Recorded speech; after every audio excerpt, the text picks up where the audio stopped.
新台病院介入性医疗中心的主任王博表示，一般手指的退化性关节炎的治疗，大部分拢是靠药物的止痛甲消炎。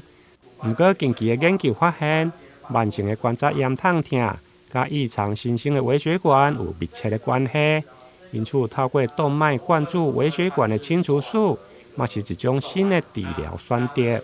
动脉灌注微血管清除术，它应用于这一种退化性关节炎。它的原理主要是，当我们的关节有一种慢性发炎的状况下呢，它会产生一些紊乱增生的微细血管。那这些微细血管对于我们是关节形成慢性发炎的一个原因。那我们借由注射药物来将这一些